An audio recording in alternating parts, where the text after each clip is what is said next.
బంగ్లాదేశ్లో హిందువులపై జరుగుతున్న దాడులకు నిరసనగా విశాఖలో హిందూ సంఘాల ఐక్య వేదిక ఆధ్వర్యంలో ర్యాలీ నిర్వహించారు. ఆర్కే బీచ్ వద్ద జరిగిన ర్యాలీలో బీజేపీ ఎమ్మెల్యే విష్ణుకుమార్ రాజు పాల్గొన్నారు.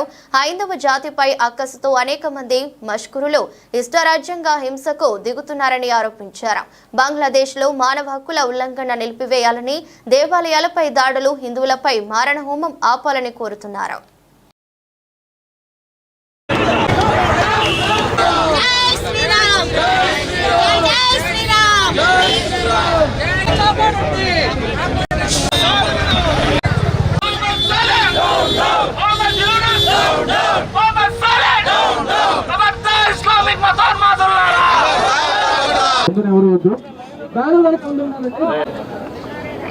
ప్రపంచంలో అనేక మానవ హక్కుల సమితులు ఉన్నాయి.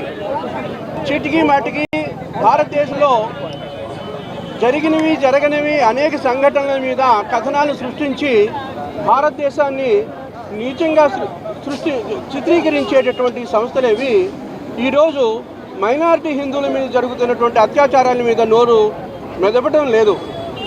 అలాగే అనేక దేశాలు కూడా ఈరోజు మౌనాన్ని వహిస్తున్నాయి.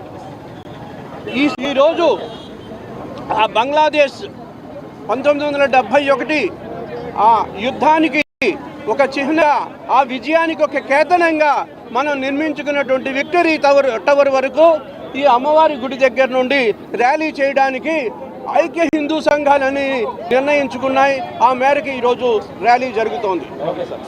పెట్టిన భిక్ష బంగ్లాదేశ్ని ఇతర పాకిస్తాన్ తోటి విముక్తి చేసి బంగ్లాదేశ్లో ఉన్న పౌరుల్ని కాపాడింది భారతదేశం. అటువంటి భారతదేశానికి సంబంధించిన హిందువుల్ని బంగ్లాదేశ్లో, అంటే హిందువులు అక్కడ మైనారిటీగా ఉన్నారు, బంగ్లాదేశ్లో కోత కోస్తుంటే సభ్య సమాజం అందరూ కూడా స్పందించవలసిన అవసరం ఉంది. మరెన్నో వీడియోల కోసం మా ఛానల్ ని సబ్స్క్రైబ్ చేసుకుని పక్కనే ఉన్న బెల్ ఐకాన్ ని క్లిక్ చేసి యాక్టివేట్ చేసుకోండి.